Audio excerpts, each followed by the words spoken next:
Aurore TV, c'est notre chaîne YouTube. Aurore TV, c'est notre chaîne YouTube. Mbote bande konabiso ya Aurore TV. Voilà pourquoi nasenga kabino bo s'abonner massivement et pe bo partager massivement. Na la kaki bino na baki les premiers mais toko yoka ba témoignage ya ba femme forte. Yango moni lelo toza na surprise moko pona bino bandeko bolanda kabiso na kati ya Aurore TV. Voilà pourquoi na kosenga batie la biso ba image ya lelo bandeko botala. Na partage moko oyo concerné biso, on a trouvé que vraiment il faut maman tout ça les la kango. Avant un anda kunanga na mbali nanga nazaka que ceux qui n'ont un problème moko boye ou bien sorti moko boye, alors que c'est toujours en retard. Ceux qui n'ont ici en retard, alors c'est pela nango te akosilika akosala ngo problème donc désordre dans la katianda. Bizarrement, à cause de la remarque bon non, au quoi ça a loco avant, au salaire loco, ça en avance. Attends, on s'est pelé en côté, mais quand même yo au lobaki. À quoi ça a bon menga, personnellement, je me disais pourquoi. On était loco, on a qui n'était par exemple et pas biso, n'a bisé kaka. Non, c'était vraiment un problème pour moi. Par après.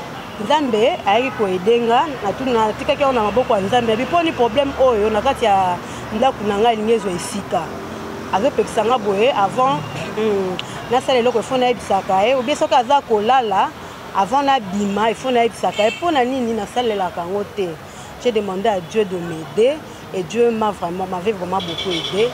Na ko comprendre que c'était bien ya koloba ya za nesi. Bon, je peux dire tuteur, si je ne me trompe pas, tuteur, hein, je peux dire ça. Avec tuteur, on a une fois d'informer, on a sorti, on a entré dans la sort. On a comprendre à partir de la prière, on a ça là qui n'a qui vraiment zambé. Je ne veux pas que ce problème puisse continuer dans ma maison. Zambé peut nous répondre parce que Zaki attend la toilette. En tout cas, excusez-moi pour le terme. Attends, il y a une installation sanitaire, je suis là. Ok, écoutez moi tranquillité, mon boye. Non, comprendre que non, c'est diable qui a joué dans les Sikawana. On a partagé Nabino. Et là, papa a bien, aux hommes que ça a bien, ça a négligé.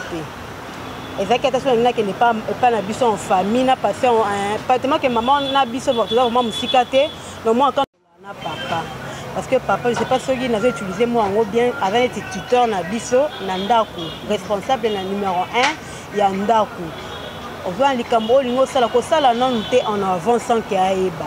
Au salina nous par après au informer nous par après yo sali au moins que on va dans la kimia. Alors permettre que sans problème. Alors bah non, ata boy yoko okoye bakande on va appeler la kandate sera boy lelo prochainement peut-être à kondima. Un des qui vont ça me créer de grands problèmes pour qu'on a l'obité na 5 version mon côté. Ou bien na bimi na ngaka boyna parce que babi c'est un autre moi. Au sali kamusan eba pourquoi? Par exemple net okuta na raboye, hein, raconte na biso boya ba maman.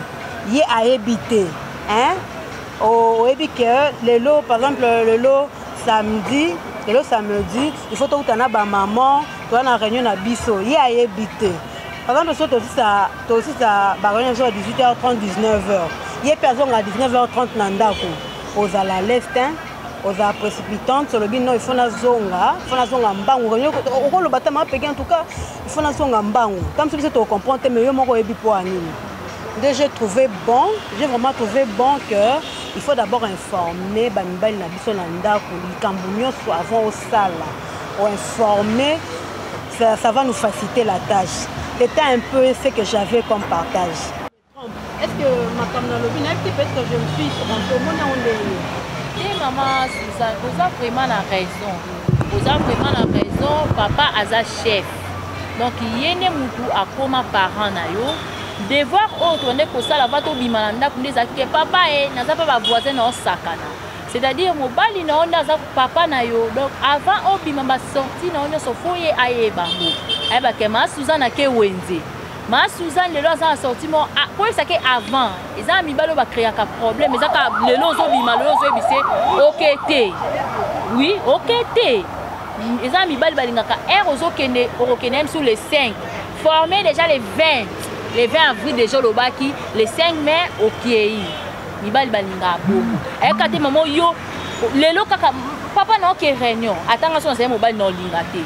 Donc c'est que ces jeunes ba bengo quelque part yango ngo précipité kende ozomona faut informer papa déjà avant au sala eloko wana pour créer problème na katanda kuna yote ozomona ba papa nde ba sa ba responsable na biso bango ne ba koma ba parents na biso parce que quand na mesa kolo ba devoir o ba parents bande ko sala yango bango ba sala kango ozomona il faut vraiment tout informer ka bango avant to sala kamakamna na biso nyonso pour tozana se na bango yango ala kanga ko ba comme conseil nanga ona ko pesa lelo parce que moi ça dans la cas na sa mobile moi ça dans la cas na sa mobile que ça soit dans mon pousser moulayi mobile azam moi ça dans moulayi mobile azam pousser mobile azam mukie mobile batala mesure na été mobile a papa à la chef de famille donc j'ai apprécié conseil wana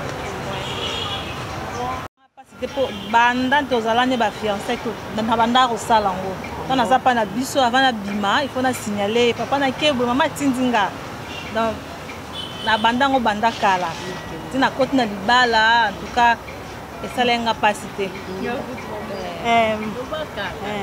on a maman c'est que maman Priscille na tukungo bien papa nanga pona ya réunion boy ano ndima nete no ya réunion eza conseil ka pona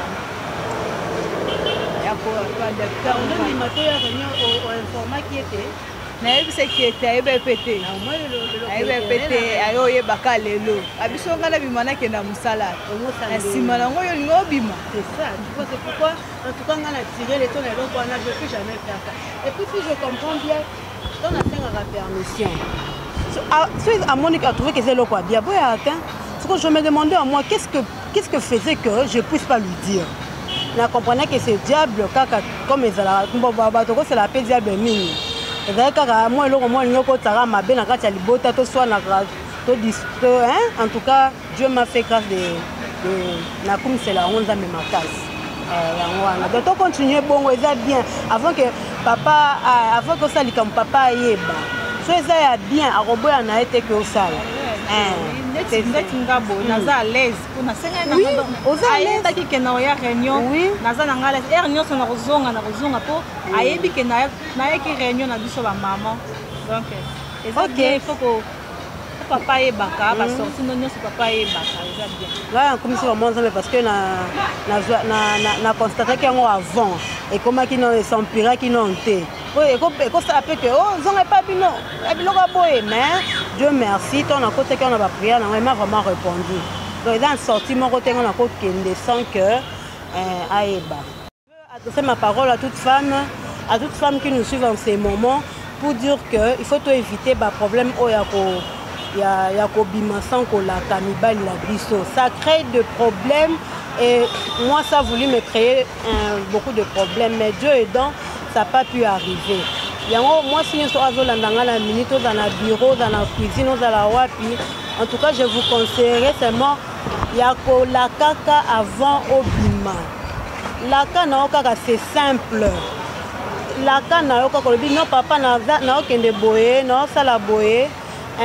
aussi on peut permettre parce que tu as vu que ma cambouana et non seulement na ba foyer ils a mais créer ba problème belé na ba foyer mususu c'est pourquoi les gars en tout cas qu'on conseille bino vraiment aux a un problème avant ça là on papa il faut ayeba aux a sorti mon boy papa il faut ayeba avant ça quoi annoncer après sortie il faut annoncer avant sortie pour permettre ou pas yango conseil na en tout cas bon bolobaka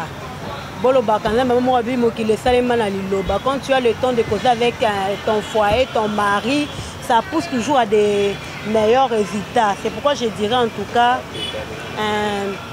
faites ça pour l'amour du ciel, vous n'aurez pas aucun problème avec vos foyers. Nous sommes, ce groupe, c'est le groupe de l'ensemble de femmes fortes.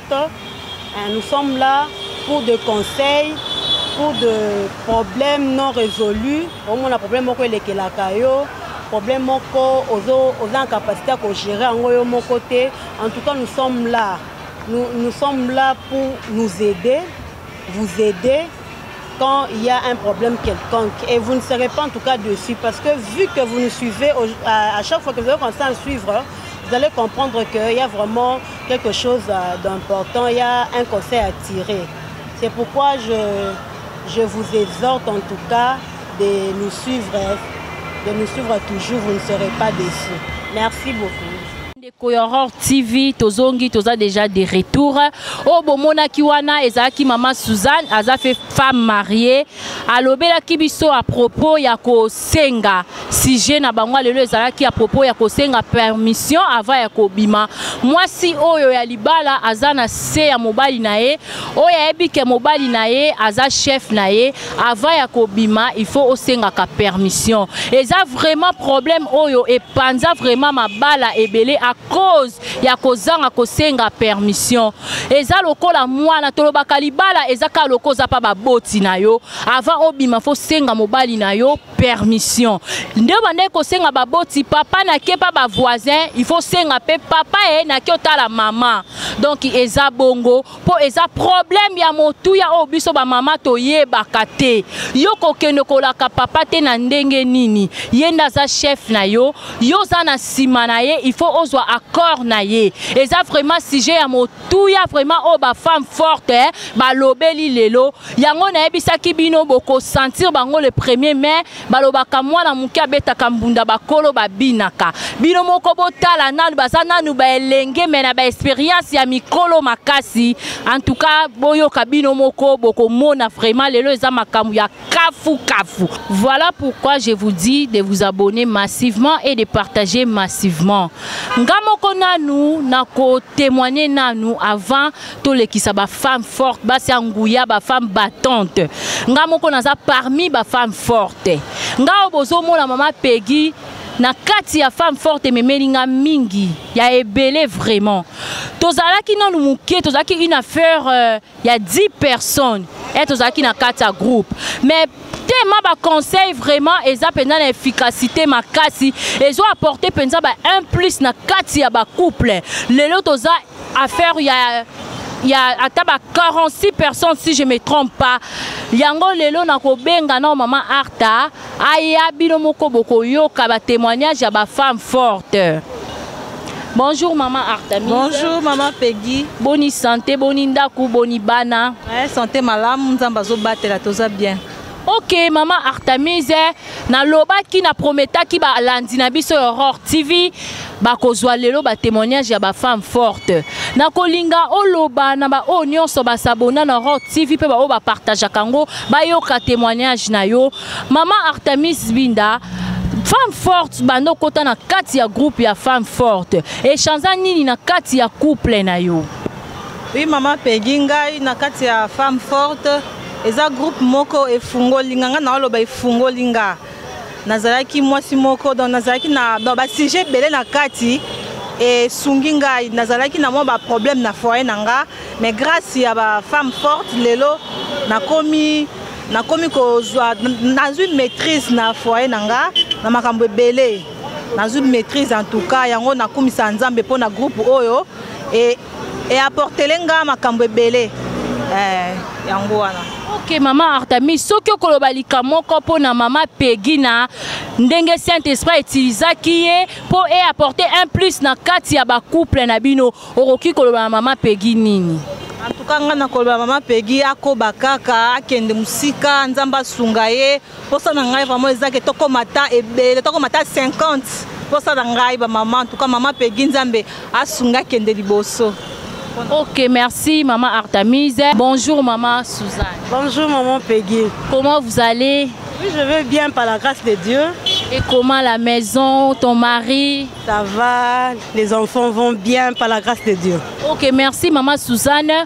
Ba bazolanda na kati Horror TV ba koluka koyeba yo mutu opesi témoignage parmi ba sujet et belé ozaki na kati ya ba femme forte mais yo o soulever sujet moko ya bien vraiment o déjà to lobelango na kati ya ba femme forte c'est que sujet wana penza yango penza déranger foyer na yo vraiment pour o soulever yango lisusu lelo ezaki vraiment dur pour na yo to ezaki ndenge nini na ndo bande ko senga permission pa papa te lobela no bande ko balanzi ba yeba ba difficulté au penza oyo komaki na couple na yo pendant que bande ko s'aborder na papa te ba permission nyonso bande ko senga te ba tu bazolanda biso na kati Horror TV ba yoka.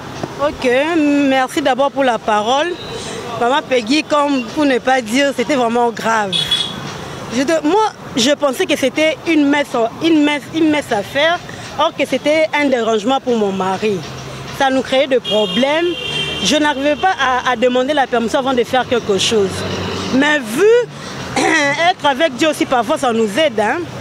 Vu que je prie, j'avais laissé vraiment ces sujets à Dieu. Je peux dire que c'est Dieu qui m'a vraiment aidé. On a surmonté le problème, on a vu ma prière. C'est pourquoi quand on dit femme forte, il faut être vraiment forte. Non seulement forte, en ménage, mais en prière surtout, parce que la prière est la clé de notre foyer. De toutes choses, je peux dire d'abord. C'est la clé d'abord de toutes choses. Donc il faut mettre Dieu en première position. En première position, si je ne me trompe pas. Et pourquoi je voulais dire que ça dérangeait mon foyer, j'étais mal à l'aise. Ça créait, on ne me permettait plus. Mais avec Dieu, j'ai essayé d'arranger ça. En tout cas, c'était bien. Ça s'est bien passé. Enfin, il m'a compris. Ça m'a dérangé parce que c'est quelque chose qu'il ne faut pas faire. Sortir sans demander la permission, pourquoi? Ils représentent, je peux dire les maris représentent nos parents, peut-être à la maison demander la permission à papa ou à maman. Pourquoi pas demander à nos maris? Et en tout cas, ça m'avait fait du bien quand on s'est maintenant entendu sur ça. Je lui ai compris. Maintenant, nous sommes en très bon. Même si je demande comment, il ne peut pas refuser. Il ne peut pas me refuser parce qu'il sait qu'elle m'a demandé la permission. C'est ça que je conseillerais à tous les moments. En tout cas, ne cessez jamais de demander la permission à vos maris. En tout cas, c'est un peu ça. Ok, maman Suzanne, je te pose une question. Depuis que tu es avec des femmes fortes, Yebisa Biso et apporté Léonie na Katia groupe Wana comme conseil, aux appenza une femme forte, aux vraiment une femme soumise et obéissante. Yebisa Bande Kobalanzi Horror TV, Bayo Kayo. En tout cas, mon Peggy, sans vous mentir, c'était vraiment une joie pour moi. J'ai été intégrée par le groupe à travers maman Arta qui venait de parler avant moi. C'est maman Arta qui m'a intégrée dans le groupe. Et quand il m'a intégrée dans le groupe, il m'a sollicité. Je n'avais pas refusé. Quand il m'a parlé de femmes fortes, elle m'a donné quelques exemples.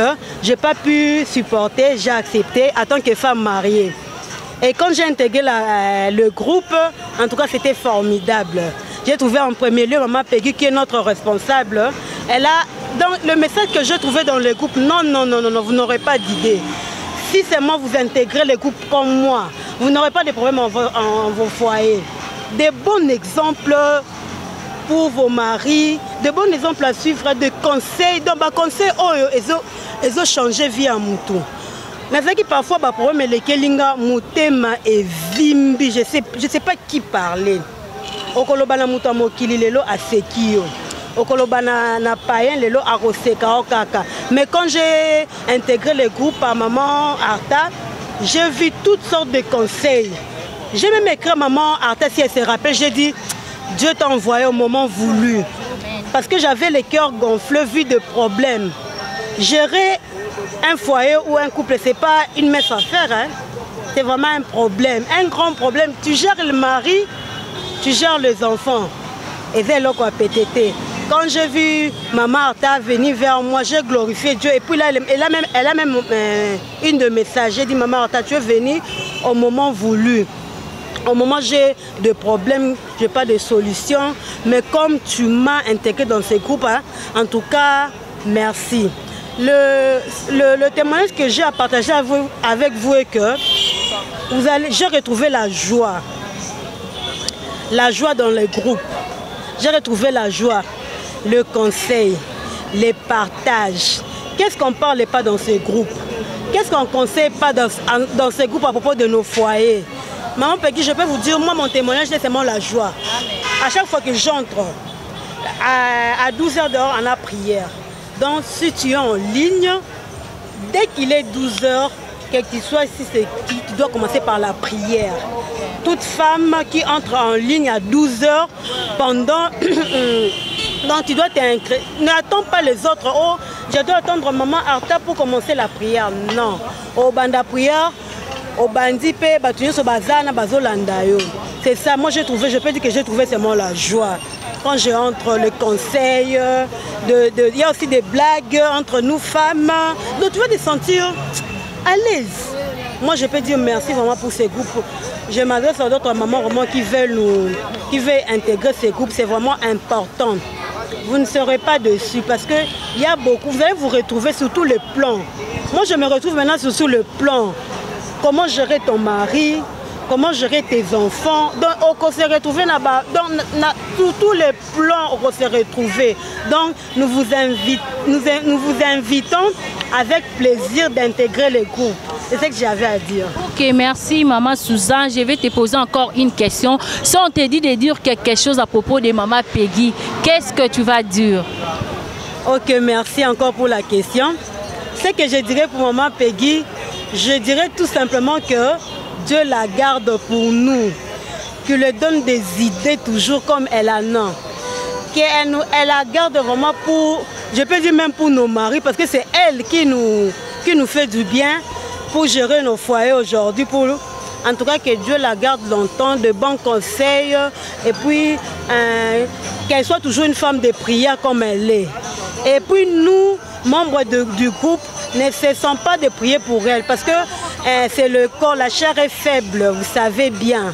Il y a toujours des tentations de part et d'autre. Que Dieu le garde, qu'il l'épargne dans toutes ces tentations, qu'il soit toujours à la page, qu'il ne se fatigue pas, parce que tout le monde peut intégrer les groupes, mais ce n'est pas tout le monde qui veut rester dans le groupe. Il y a beaucoup de gens il y a beaucoup de femmes qui peuvent venir seulement pour déranger, mais qu'elle soit une femme très forte. Même si elle est au niveau que ayo kaka kanda, non. Atuna kanzambe mtopesenga msala oyo. Non, décevoir yote. C'est un peu ça. Okay, merci Maman Suzanne. Bonjour Maman Yvette.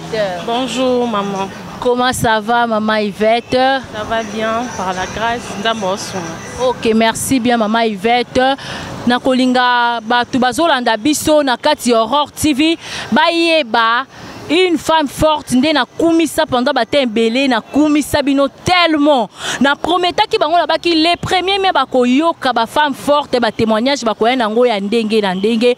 Question nanga ya liboso eza Maman Suzanne, depuis que okota na kati ya groupe ya ba femme, Maman Yvette plutôt pardon, depuis okota na kati ya ba groupe ya ba femme forte et apporter la yo nini na kati ya foyer na yo? En tout cas, premièrement, on sait merci. Na groupe, la maman ya groupe à la femme forte, en tout cas, ba aider nga makasi, na makambo belé, na ba conseil, na maîtrise à vie, na prière. Premièrement, je peux dire, nanga moko boy na ressemble à 12h, et qui moins difficile quoi. Et moins difficile, mais pendant la côté na groupe oyo donc. Nous sommes là, nous avons conseil, donc en tout cas échanger et côté un plus na vie na ngai na comme une maîtrise de soi na makambo belé na un peu brutal agité na comme la maîtrise à travers ces groupes. En tout cas je suis flattée na au groupe estalelinga na peut ça merci beaucoup baka bolembate ba femme forte bozala na pona biso. Ata ba fi oyo ba luka lisungi boya na la femme forte na groupe à la femme forte boza décidé parce que en tout cas c'est une école. Pour moi c'est une école. Ils doivent apprendre ba fille ba maman comment être en société, na famille, na libala surtout. En tout cas je vous remercie. Maman Yvette, j'ai encore une question à vous poser. Nakotu na soki balobi oloba un mot na Maman Peggy oki koloba net nini. Bon, betinga na mona koloba pour la maman Peggy. D'abord pour la prière. En tout cas, côté la prière, penza maman Peggy ala la kate, azala toujours wana pour na ko sangisa biso na parole de Dieu. En tout cas pour na wana, pour na maman Peggy na koloba penza témoignage wana pour la prière. Azala ka bongo, azala femme forte, femme de prière. À travers maman Peggy biso ba misuso to eba ko sambela ba 12h to comment on sambela à travers maman Peggy to comment eba mambo belé à travers ye en tout cas a croisé ma beau côté azala toujours bongo a changé té on a lancé maman Peggy yangwana. Je vous remercie. Ok, merci beaucoup. Voilà pourquoi Bandeko ya Aurore Balandi, Bandeko ya Aurore TV, na bandaka koye bisabino premièrement, bo s'abonner massivement, pe bo partager massivement, bino moko boyoki ba maman de ba témoigner. Mais dû à temps koleka boye tozo taper likolo angonde zali en tout cas pona lelo en tout cas je vous remercie bino no so bolanda ki biso boyoki ba femme forte nde baleki ba témoigner ibaza ba femme mariée il faut bazonga na kati ya banda kuna bango. À la prochaine, je vous aime tous, bye. Aurore TV, c'est notre chaîne.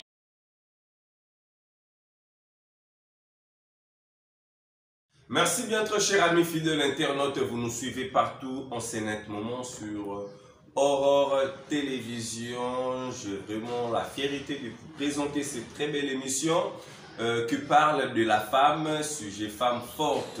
Et alors nous allons tous ensemble découvrir qui est réellement une femme et d'où vient ce projet. Là je suis avec maman Peggy Alama, donc ma femme mariée. C'est elle qui est c'est elle qui va représenter cette initiative, cette ONG, fondation, je ne sais pas, Femmes Fortes. Là, je profite de cette occasion de dire un très grand merci à tous nos mamans qui nous suivent en ce net moment à travers le monde. Voilà, maman Peggy Alama, bonjour. Bonjour papa Biré. Voilà, bonne santé. Santé Zambie en Ngolo Nzambe. Nzambe vraiment zobaté. Makasi Nzambe vraiment zo continuer toujours dans musala na ye. Voilà, nous sommes là sur Aurore Télévision. Je pense que c'est la deuxième fois. Il y a que Yambayo encore une émission pour parler de la femme. Ok, papa Biré, c'est vraiment deuxième fois l'émission na biso. On est vraiment contente de passer les temps à temps dans l'émission aux femmes fortes. Et ça a vraiment quitté au Makasi. Voilà, merci beaucoup maman Peggy Alama. Et alors, comment c'est beaucoup plus pour partager l'expérience, pour éclaircir qui est une femme forte ou bien c'est pour une autre chose? Koya awa na kati ya émission ya femme forte, c'est beaucoup plus pour partager l'expérience pour na ba maman ou bazolanda biso na tout le 5 continents pour partager vraiment l'expérience na biso na kati ya likwela. Voilà, merci beaucoup. Nakati ya initiative Oyo Bozali Nengo, Femme Forte. Souvent vous parlez de quoi? Pour beauté combo ya femme et puis beauté forte. Souvent la kati ya initiative la mission ya ba femme forte tu parles beaucoup plus na ba couple. Tu attaques beaucoup plus maman parce que la femme qui est la base de l'éducation. Yango to atakaka beaucoup plus maman koyeba kobongisa ba biloko eza kokoso na kati ya likwela po libala premièrement ya liboso tozomona maman soka simbinda kumala muté en tout cas nda kuane kozala bien te parce que maman nazaka na clé azana porte ya nda ko simbami na maman. Voilà na linga kino katuma muke maman Peggy genre ya femme nini o bozali kolodela parce que c'est la femme. Parce que tout le monde a moi si femme, tout. Expliquez bien genre, qualité, niveau ni ya femme oyo bino bozali kolobela pour azala forte. Niveau ya femme oyo bozali kolobela premièrement toza na posa ya femme oyo ya femme de prière, femme oyo ya na soumission, femme oyo ya obéissante, femme oyo ya battante. Donc c'est-à-dire que femme oyo azali ko veiller sur éducation ya bananaye, azali ko veiller sur conduite naye ou azali koloba face à la société. Yango wana vraiment papa dire toujours vraiment la femme ou azo veiller sur éducation ya bana na ye, sur éducation ya société mobimba. Voilà, Maman Peggy Alama, vous êtes aussi une servante de l'Éternel. Quand la Bible nous dit femme sage bâtit sa maison, une femme sage bâtit sa maison. Pour bâtir une dame posant un argument élevé. Une femme sage, premièrement, premier point, ils en nous faut à la femme, il y a prière. Deuxième fois, savoir parler. Il y a mis ça tout, ils ont commis kitissa. Voilà.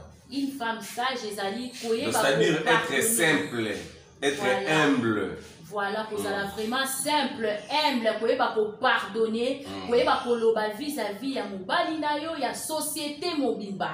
Moi les ali une femme sage avant obimise lo koni nena bimisa monoko. Voilà, c'est-à-dire que quand on parlait d'une personne ou azali humble, c'est-à-dire que zali pe na bato supe bazali ba orgueil lo. Okoko talisa na biso ya lo na ba o bazala ba orgueil ba conséquences ezala lokwa nini na mwasi oyo azali humble face à la société, face à ma camarade, face à entourage, face à l'église. C'est un danger ou comment? Moi, si on a humble, ils ont déjà danger. Très important. Parce que l'humilité précède de la gloire. Voilà.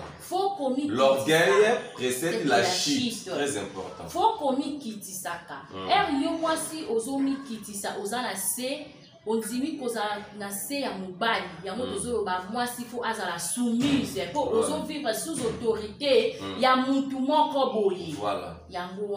Est-ce que ça la rappelle facile na moi si à se soumettre parce que apparemment c'est difficile surtout bas sur balugara déjà bongo soit azokota na libala aza déjà na ba moyen na ye et est-ce que ça la facile il y a que accepter ko se soumettre to pe ko yoka mobali oyo aye ko honorer. Moi si premièrement moi si oazo banga nzambe il faut kaka se soumettre. Ataza na ba moyen ndenge. Oui, ataza na ba moyen il faut à se soumettre parce que il est écrit à la parole de Dieu que femmes soyez soumises à vos maris.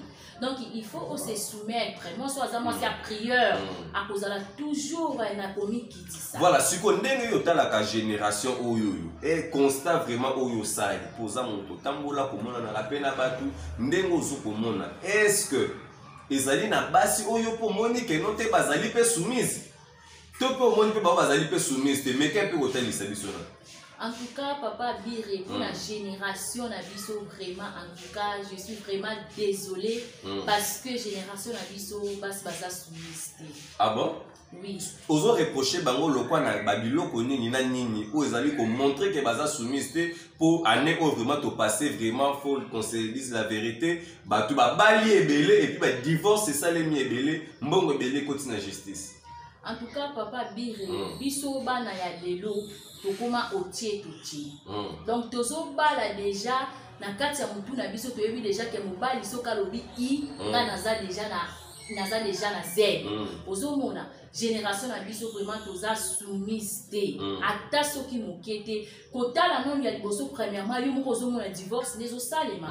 Divorce wana eza cause na ya soumission basi baza soumise te. Moi ça lingi te mobali akonza et tandis que na Bible balobi les maris et les chefs de la femme.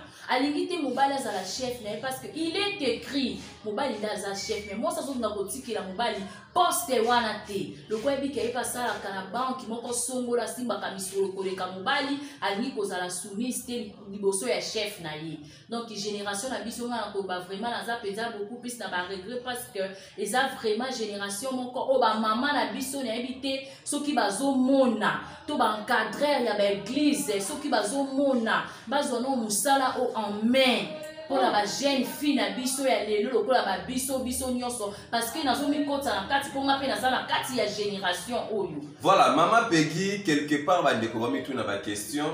Ozo attaquer mingi ba maman pourquoi ba papa ba pesi mbongo po yao po yana ba papa musupe na ndako pa azad ye moko papa zana no mal éduqué ye moko papa za pe na obéissance te po ba soumission wana obéissance wana eza vice versa parce que moi si azali 1 mobali pas azali 1 bango tout baza égal 1 mais tant équilibre ndeti za éducation pour mobali pas kozala pe na ba désobéissance moi manque aussi à se soumettre pour moi c'est pas lingana se soumettre et pas nae nazo attaquer beaucoup plus maman parce que biso ne ba maman to me makazemi na biso ne to apporta kango pendant 9 mois biso to yeba ka ba mouvement ya bana zo ka mwana ndazo sala yango nazo attaquer beaucoup plus ba maman parce que biso to za ba base ya éducation ba papa na biso bazawana uniquement pour accompagner biso mais comme papa aussi ne sait pas que non il faut aussi pas se soumettre envers maman c'est un danger aussi pour la société oui bien sûr mais la Bible est bandit on a liboso lobi femme soyez soumise voilà ne faisait 5 mais eza la maman moko azota la biso lobi ye a se soumettre et belé obéissance pour te kolobela te mais problème ezalaka na mobali a éviter ba changer mo ya soumission na mo ya obéissance to nini pour wana nyonso déjà zalaka papa Bire moi si nyonso oya se soumettre ka liboso mobali na ye bité lobeza spirituellement eza ke mobali aza déjà envoûté quelque part soumission leur Bible on ba femme soyez soumise et mari aimez vos femmes wana eza et commandement c'est-à-dire ozomona ke ozosala nyonso papa azaka ka comprendre yote il faut otala peut-être ça déjà l'eau comment continue qui moulilité il faut y ba laisser comprendre ça une femme forte il faut fumano miss no ya molimo oyeba pourquoi ils ont ça ma bonne voilà merci beaucoup les soins attirés pour clôturer ces sujets les soins attirés au copé sana ba maman ba papa voire même pour bazota la biso bazali ba responsable parce que tu parlais sur la soumission et l'obéissance oyo wapi ezali nyonso to eza égal et pour les femmes et pour les hommes. Voilà, au conseil nini par rapport à papa na maman vis-à-vis à soumission na obéissance. Nga maman pegi na conseiller ba maman boy. Pour ba maman va vraiment soumise malamu, il faut vraiment ba mona kananu ke mi bali na bango bazo représenter ba deuxième parent na bango. Pour devoir oyo papa na maman ba ne ko salela yo yango na papa koma ko sala ngo de bobala na. Donc il faut ndo bandaki ko respecter ba boti na yo. Donc il faut se soumettre pe na mobali na yo parce que ya zo continuer de voir wana jusqu'à ce que okokufa. Conseil na ngeza ke ba maman tozala vraiment soumise. To banga ba papa parce que musala o ba sala ka ya kolongola biso na kati ya ba famille na biso ko mema biso na kati ya banda kuna bango kozwa responsabilité na biso eza vraiment jemukiete. Donc il faut na mutuana, il faut beaucoup plus se soumettre à capo na pas na ye, il faut petit kake na maboko ya nzambe po azo sala musala makasi. Voilà, bah te belé pour se poser ma question parce que bon les ça pour bayan na ba tumsus pas fan bataille et ngala ke fan ndanga libana parce que bon les ça là moment na zanda se sentir aimé. Na fan da kaka pour bazo les ça nga pour na nino ko répondre ba mo.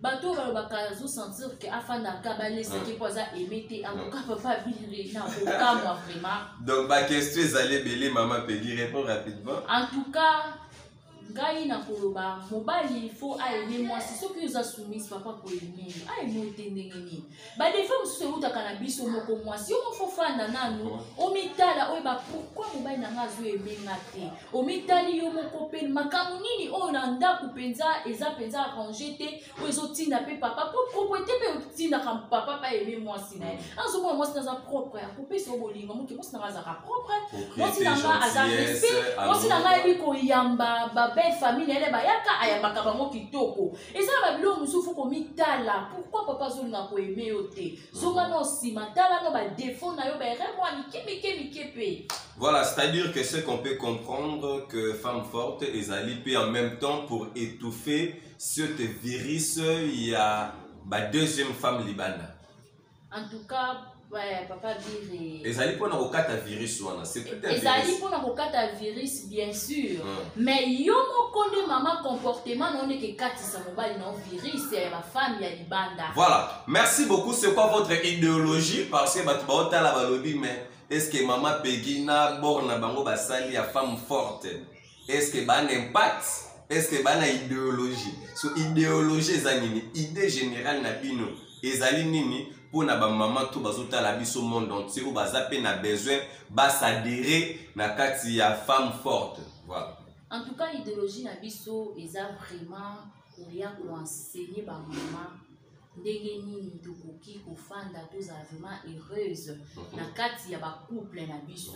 Kolakisa mama ndenge nini akoki ko aborder papa tant que papa aza na kanda okoki ko aborder ndenge nini. Papa aza monté yo koki kozala ndenge nini. Donc eza vraiment c'est-à-dire que ba enseignement enseignement eza vraiment école otozo former vraiment ba mama koyeba ndenge nini ya kofanda na kati ya libala po ba mama na biso ba bombela biso makambo ebele mais biso bana lelo ba recherche na biso ndezo sala biso. Voilà. Donc c'est-à-dire que qu'on enseigner, qu'on apprendre comment protéger, comment éduquer, comment faire évoluer, comment s'épanouir pour te biper ma balle ebele oyo ba bandi bazala ba pauvre. C'est-à-dire que deux personnes vont faire 100 mois na sani ba pauvre, mais au fil de l'eau basé ensemble bah se faire organiser et puis bah se produire bah produire bah grande entreprise na kati ya monde. Donc c'est ça na kati ya femme forte. Na kati ya femme forte ça peut beaucoup plus ba maman bazo soutenir ba vision ya ba papa. Bible c'est lui qui trouve une femme trouve le bonheur. Femme forte c'est azala moi si o aya kuti papa na emba komi na 10. Yango wana peut-être moi si ya makasi. Wa ko komisa mobali na ya kozala na sima ba vision ya mobali na ye azo soutenir mobali na ye ba kende vraiment liboso ba kende likolo pe miso nzambe ezala liboso na bango. Voilà, au quoi bisabiso moi rapidement ba to otala ba zomi tuna papa mobali na okomone na. Voilà, tant au lobby maramba soutien, question mon pays na moto, est-ce que papa peut azali peut soutenir yo na vision na idée aux ali na yango pour na ko réveiller, ko encadrer, ko conseiller, ko enseigner ba maman to bazali kota na biso monde entier. Papa bire voilà, au moni siko place na zolo ba lisusu. Soki mobali na ngai azo appuyer ngai c'est parce que naza soumise. Voilà. Place nazo senga soumission à ba maman. Soki nazaki mwasi moko nazaki soumise te mobali na ngai naka appuyer ngai. Donc c'est une des expériences. Tema na tosaka mobali na nga na salaka o eza posa motema na ye. Yango moni aza derrière vision na nga po accompagner ngai. Voilà. Très important. Et alors idée na bino ya femme forte ezaka pour les femmes congolaises ou bien aller pour toute l'Afrique, ou bien aller pour le monde entier. Parce que dans le monde, nous allons au moins dans 5 races PABA, ou bazota la biso le monde entier. Est-ce que les japonaises, les indiennes, les italiennes, les brésiliennes, les européens, peuvent se faire intéresser dans le projet où il y a femme forte? En tout cas, merci pour la question, Papa Biré. L'idée n'a dit que la femme forte est beaucoup plus dans la femme sur le monde entier.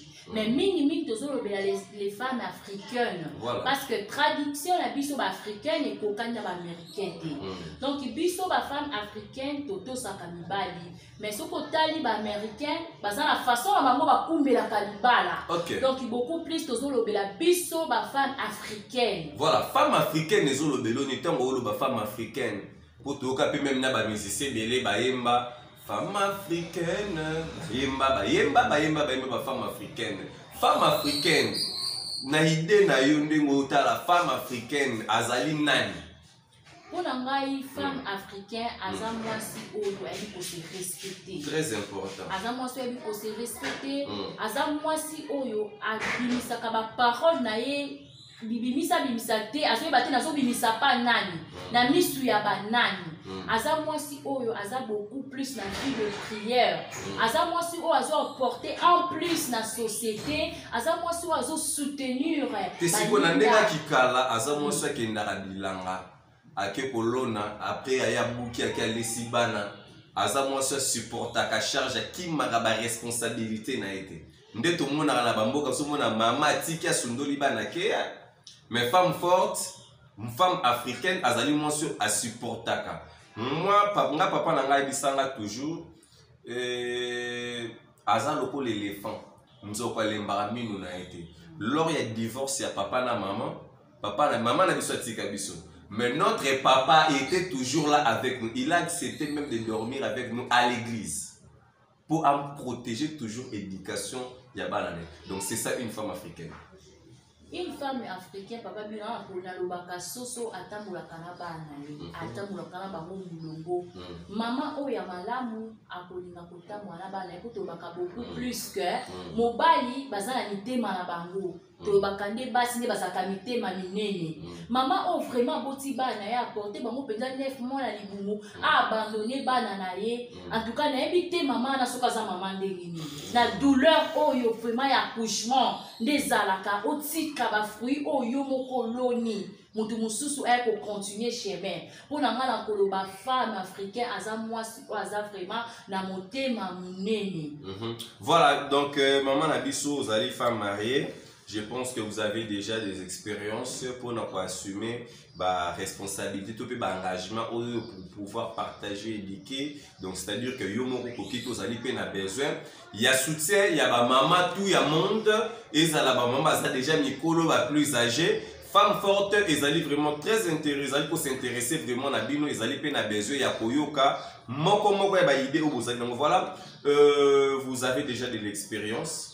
Vous avez déjà quelques années au vivre des gens dans le mariage. Alors, il arrive aussi des moments à laquelle tu te retrouves face à une situation à laquelle tu te sens bloqué. C'est là déjà, et comme là.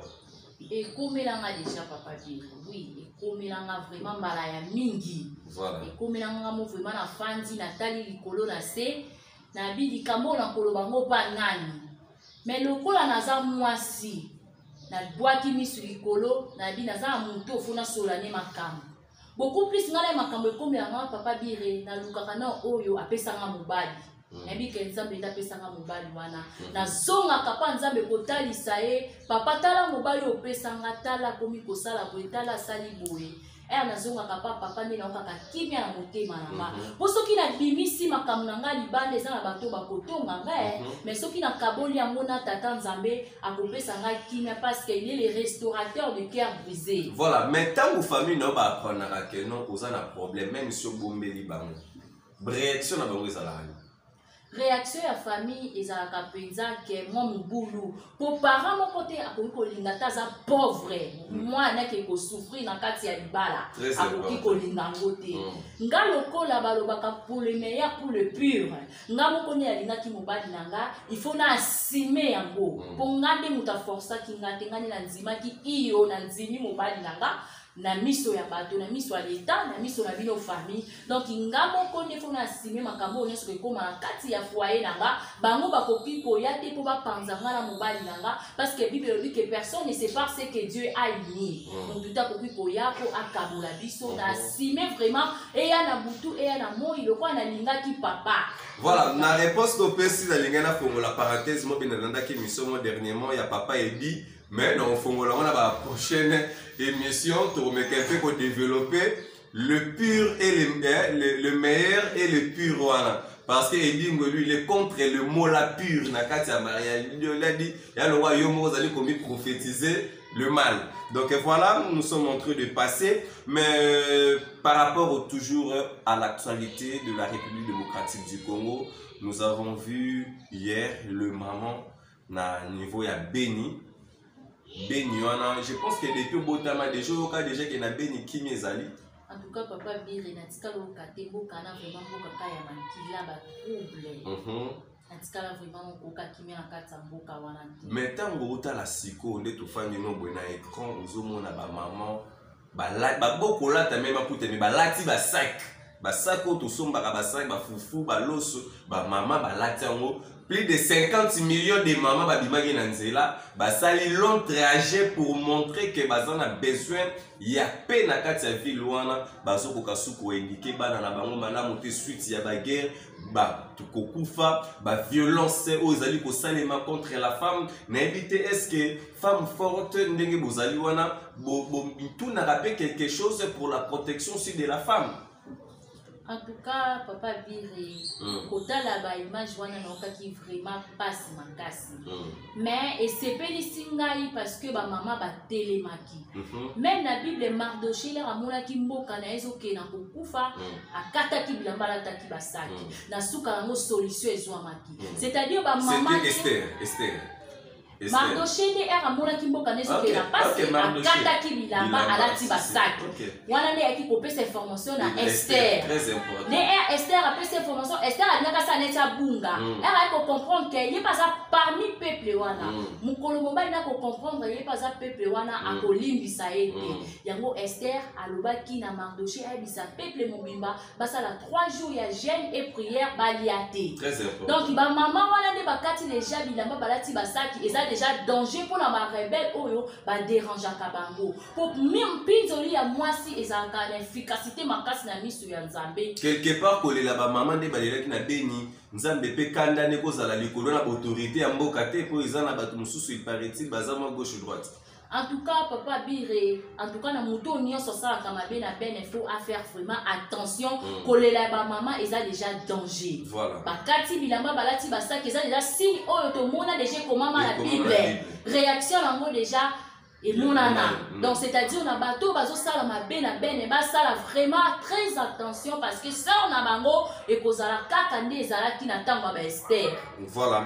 Merci beaucoup maman Peggy Alama. Donc nous chutons déjà vers la fin de cette émission. Je pense que prochainement on aura vraiment le temps de bien partager, de bien discuter, de bien en parler de plusieurs sujets sur cette émission Femmes Fortes. Je pense que vous avez aimé. Abonnez-vous massivement sur www.aurore télévision. Voilà, maman Peggy Alama, n'invité Soko Lobanini, un mot, soit conseil, na batutu au bazota la biso pour chuter. Conseil nangai na kopesa na ba maman en tout cas tous à la basi la malamu. Tous à la vraiment basi oh la parole de Dieu c'est lui qui trouve une femme trouve le bonheur. Maman, ce qui papa aille kolongola yo parce que bibi l'homme quittera et s'attachera. Il faut aux la maman oyo pour lingi mobali na yo aux la kati ya vision na ye au se soumettre parce que au commis déjà sous autorité ya mutwana. Parce que ma commis se car le mari est le chef de la femme. Mon bali azam kondi. Il faut toujours na senaye. Roi mon côté alingakaba manquer liboso ya ba serviteur naye. Tandis que yo ko continuer na ko manquer papa okozala kaka emete. So ko zape soumise te okozala emete parce que yo zoto sa o ekomama te. Parce que bandina nous yo faut la soumise pour mon bali a aimer yo. Yango wana conseil na na ko pesa na ba maman so bazola na biso ba maman toza vraiment na sima ba papa ba monde baza ba kondi il faut toyer ba ko se soumettre na ba chef na biso. Voilà, merci beaucoup. Je vous demanderai de vous abonner massivement, sinon on se retrouve au prochain numéro. Merci. Baloba etaliote parce que Fally azaki n'allait passer naye.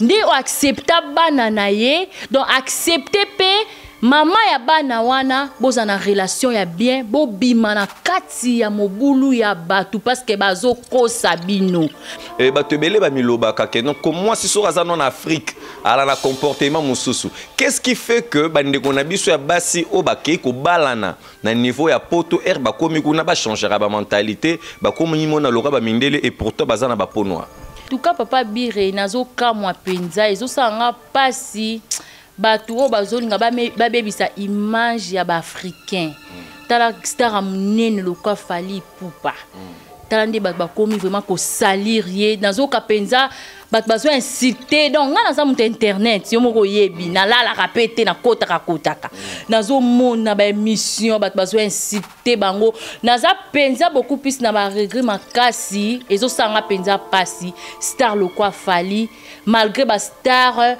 bazaka na bango na secrété na foyer na bango mais pas jusque là.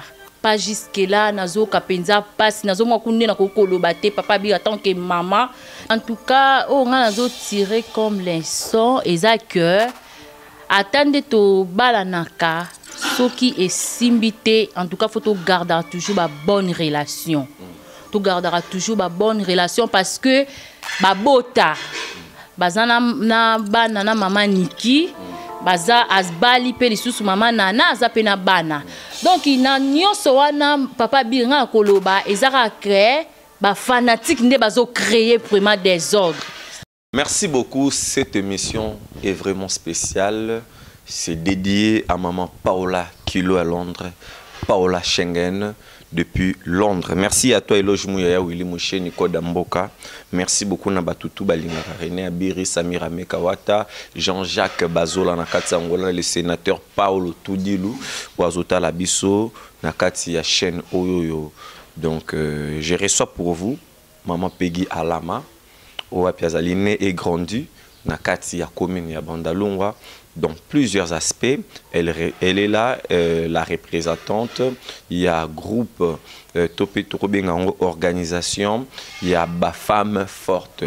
Oapi, ba se soutenaka na ba conseil na ba idée pour na ko aider nos jeunes filles ko préparer bango pour le mariage. Ainsi que na bandeko oyo yope bazali na kati banda kwa mabala bazali ko kuta na pe na ba difficulté. Et alors, en ce net moment, sujet d'actualité. Concernant le maman, merci à Ransmouya, derrière la caméra, merci à Cornelia Dussi Givenchy, Yatembeya Willy Moucheni, Code Yamboka. Merci à toi Alex Emak Balikambi, Alexis Ngando. Merci beaucoup. Maman Peggy Alama, bonjour. Bonjour Papa Biré. Voilà, tout ça vraiment essayé de recevoir. Bonne santé, bonne libota. Grâce sur grâce. Voilà. Et alors, bah, évolution, femme forte, tout le monde a une vidéo, il y a première réunion à Bino. Ça évolue comment après réunion? En tout cas, par la grâce de Dieu, tout va bien. Nzambe vraiment tchalo beaucoup. Celui qui est bien angolo en Zambie. Voilà. Vous êtes aussi la patronne, il y a chaîne Aurore Télévision, initiative PHN. Pourquoi au lingi ko synchroniser avec les affaires de femmes fortes? Na lingi ko salango bongo parce que isa vision nanga. Nga vision nanga nzama pesenga ya ko kamba ba mama, ya ko kamba ba couple, ba fiancé, ba bazana ba problème na kati déjà ba kota ki déjà bazana ba marié, bazana ba problème na kati ba foyer na bango, na ba o ba kokota na kati mabala ba yebi tendengeni ba kosala ndeni ba kozana kati ya libala.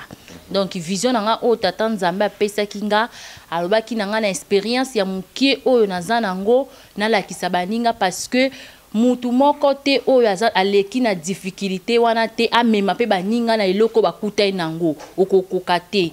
C'est-à-dire na lekaki na eloko moko na zana expérience nango yango na soninga to partager na baninga. Voilà, il y a un monsieur qui m'a déjà dit un jour dans la vie que okoki jamais comme mabatu na chemin oyo moko nanu o lekate. Et alors est-ce que c'est pourquoi toujours le média avec votre organisation média et ça quoi porter les binonini ba maman parce que vous parlez des conseils parce que plusieurs batoni balobi merina biri ça pourrait être mieux en huis clos et tout peut-être en huis clos batu ba redécouvrir té ou bien vous trouvez moyen média pour vous faire connaître et puis vous allez ba femme mariée avec le média vous n'êtes pas exposé. Papa Biré omoni temps ya Nzambe ereko kakamta empêchera ngwa zati. Ata papa botio, ata mobalo abali yo. Soki temps ya Nzambe koki, muto ko empêcher azati. Donc ti tozo sala boy, tozo leka na média, c'est parce que ba maman toza monde entier. Ba africaine et belé bazana ba Europe. Il paraît que les Africains et les Européens comme quoi mindele bazo mener mibali vie dure. C'est pour cela biso pele to continue média pour le côté il s'appelle bandeko na biso ya kuna ba ke baza ba africaine. Mais sinon on a katiote maman Peggy au soulever point moko très important ba te belé ba miloba ka donc comme moi si so razana en Afrique ala na comportement mususu. Qu'est-ce qui fait que bandeko na biso ya basi o ba ke ko balana na niveau ya poto ba komi kuna ba changer ba mentalité et pourtant bazana ba noir. Ok, merci Papa Biré pour la question na yo. Papa Biré, moni biso ba africaine. awa na mboka na biso toza na loi na biso mususu na Europe bazaka na loi na bango mwasi azaka beaucoup plus na valeur que mobali donc mobali okoki ko maltraiter mwasi te na mboka na biso ta mobali obeti mwasi c'est normal les abolingo to ba africain mais na Europe soko beti mwasi en tout cas minukeli makama wana bozali pe ko accuser indirectement ba autorité établie à katsa mboka que non la femme n'est pas respectée au Congo. En tout cas, tu as accusé bangote. Na accusé bangote na lobby oyo ba o bazolanda biso ba bi keza réel. Ata moi sina mobali ba beba na ndako ba bunzi moi de la police na Afrique ya na ebité so na mboka msusu na Afrique na ebité. Mais apena na mboka na biso RDC yo mo moi sina mobali ba beba no de la police yo kanga bango. Voilà, ça te fera comment un artiste reconnu dans la République démocratique du Congo un jour s'est retrouvé dans une situation il y a que moi ça bengelele la police Bachaï 100 mètres n'a pas un artiste, musicien. Et au salon de... Moi, c'est un repétant, on soit à Afrique. En tout cas, Papa Bire, en tout cas, na yo kamabe makasi. Na yo kamabe makasi parce que maman oyo olingi mobali na yo bolekaki na miso l'état na miso nzambe tolobaka pour le meilleur pour le pire. Siko yo ko bengi na mobali na yo la police na musala nini.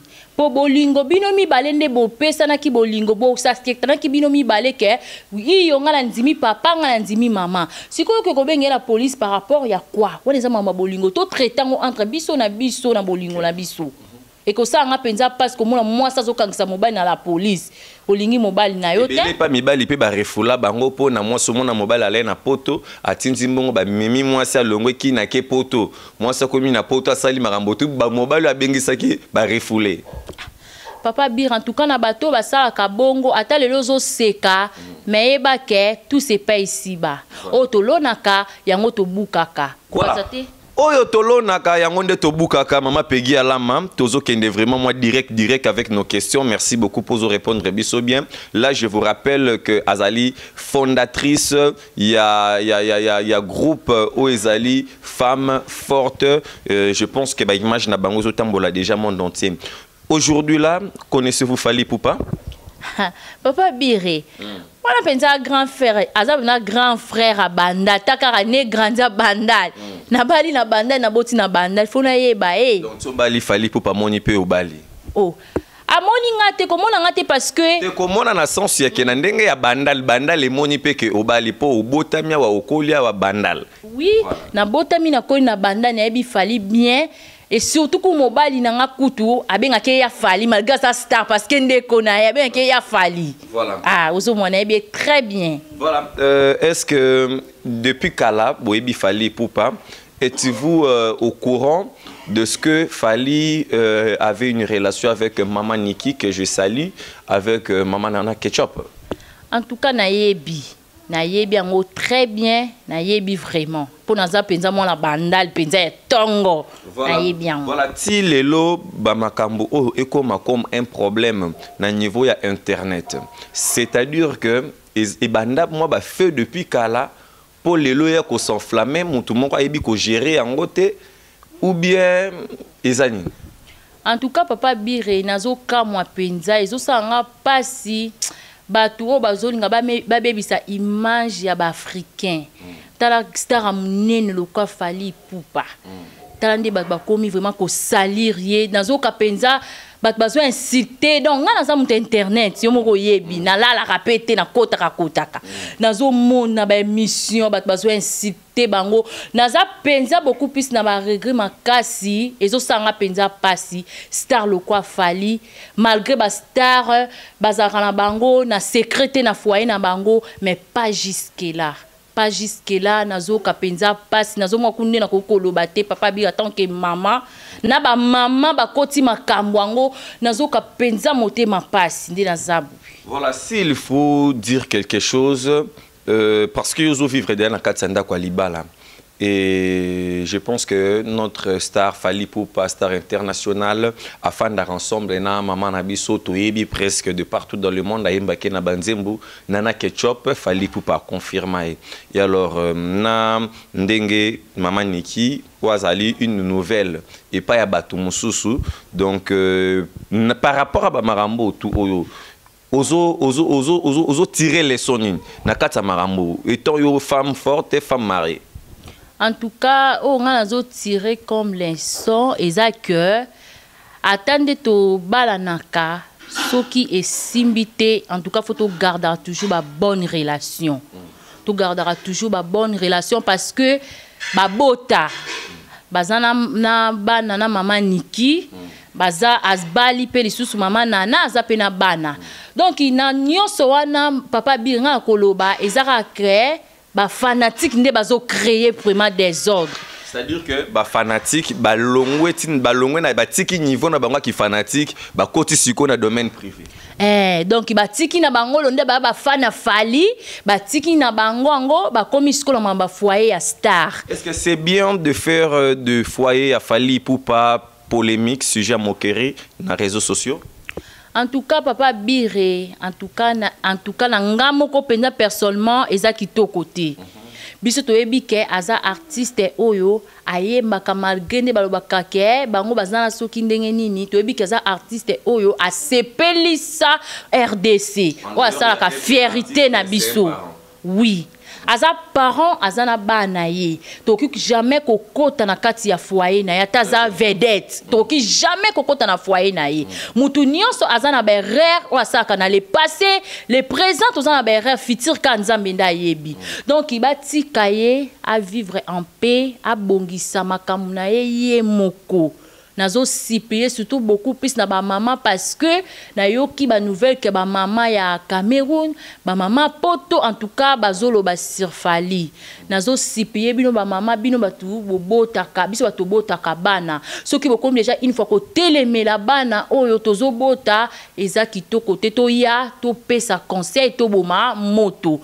Aza mwana biso ne maman faut soutenir ye na era pasi et non que to blessa kaye ezo sala pasi makasi. En tout cas nazo sipier bino ba maman nyonso monde entier o bolingaka star na bino Fally Ipupa. En tout cas bo simba ye makasi po moment wazo leka ya humiliation eza penza pasi to tika benjir ye moko ayebi ndazo tracer foyer na ye to bima penza na kati ya couple na bango, s'il vous plaît les mamans. Voilà, on dira que plusieurs diront que le passé il a fallu pour pande ezali ko rattraper. Papa Biré, ata passé nezo rattraper problème ezatin. Le lobby sont toujours le maman ba Fally. Siko ba oyo baza kati na kolo ba o ba ebi nzambe. Pour l'année les passés, bango zo rattrapé, bango te malgré bazo bomba, mais Fally le quoi star yango zo bima na poisa. Siko bato bazo bata mana simanzambe o to ebi ba les passés na bango te to lobani. Donc ingalo non senga vraiment batika ba n'importe quoi. Batika ye nazo kote la mutute bango nyonso baza ba mama ya bana na ye. Baluka pe na bana wana bazo kotisa bana na ni na kati mutu. Nazo sipier bango batika artiste na kimia na basi na ye a continuer ndeko vivre na bango baluka ko tia séparation te entre bana wana. Voilà, femme forte maman Niki maman Nabiso Nana Ketchup toujours disponible auprès de son mari Fally Ipupa. Yozali femme forte maman Nabiso Nana Ketchup calculer kayomoko combien des années depuis oyebe pemenya Fally Ipupa donc déjà libala. Donc, au conseil, nous étant femme forte. Maman n'a besoin d'un ketchup. Ngai na okikolo maman nana boye.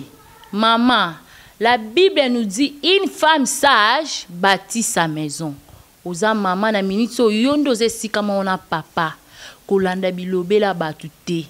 Yo moko mi pesa respect, mi pesa kilo. Yesu Christ ozaki humilié na croix. Le lobby sont mission total la kanani Jésus. Donc yo kolanda ba les on dit abatute. Donc il ba finga, ba loba et taliote parce que Fally azaki n'allait passer na ye.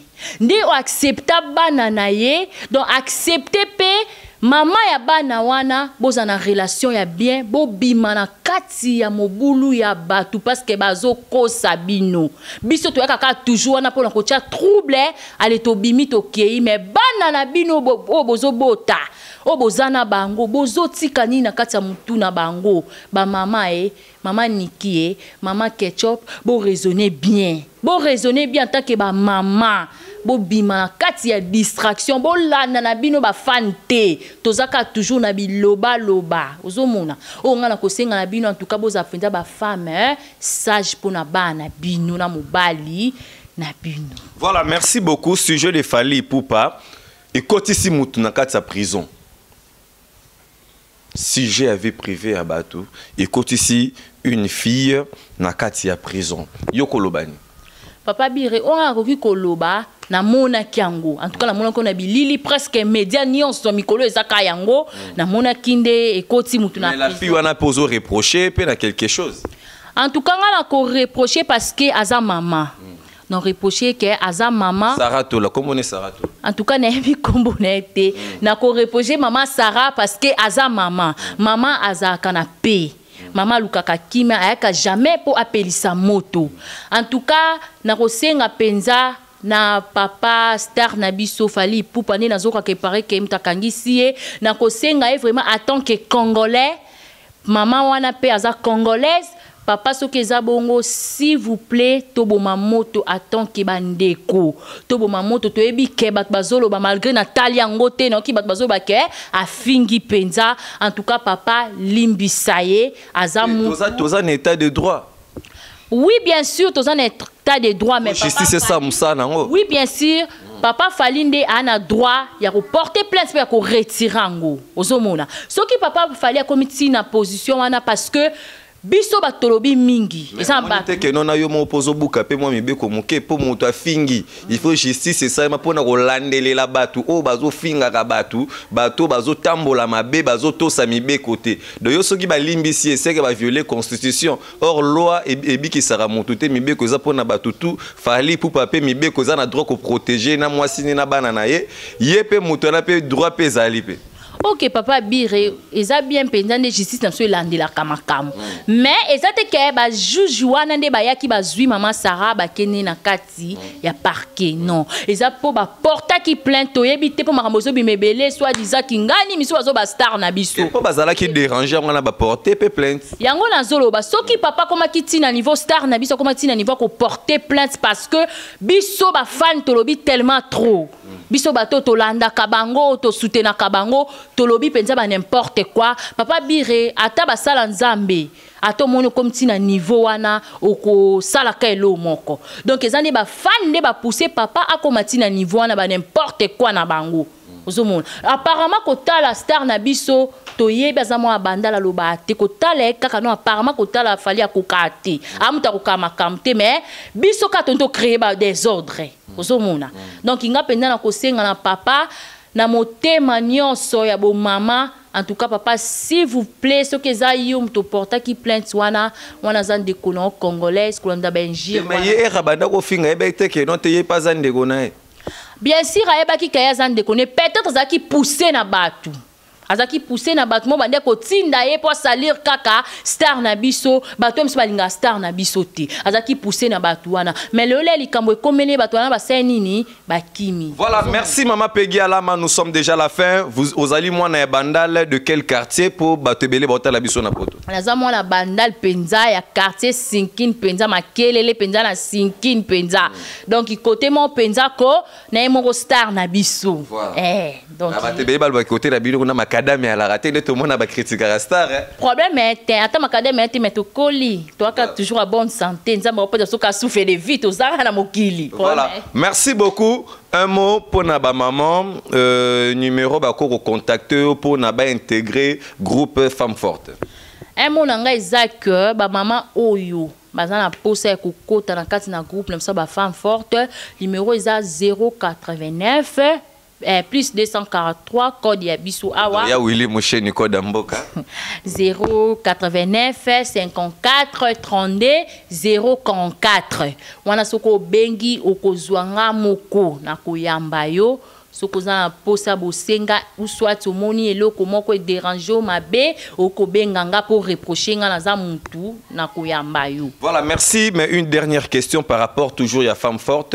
Il n'y a pas des actions apparemment dans Femme Forte. Il n'y a pas des actions humanitaires.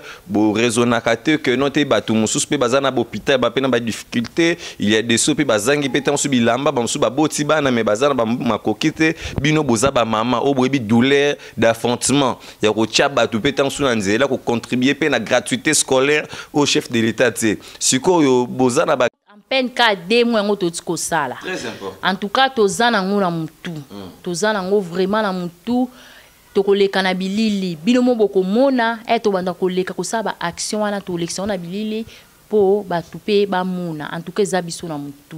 Voilà, merci beaucoup. Nous sommes à la fin de cette très belle émission présentée par René Abiri, votre humble serviteur, le journaliste charismatique, l'homme à la dernière flèche de Carquois de Jésus-Christ Océan, locataire Yanzambe, camarade Yayesu, Bangelou Gabriel, Banami Salananga. Merci beaucoup, on se retrouve Bakala Troté. Merci.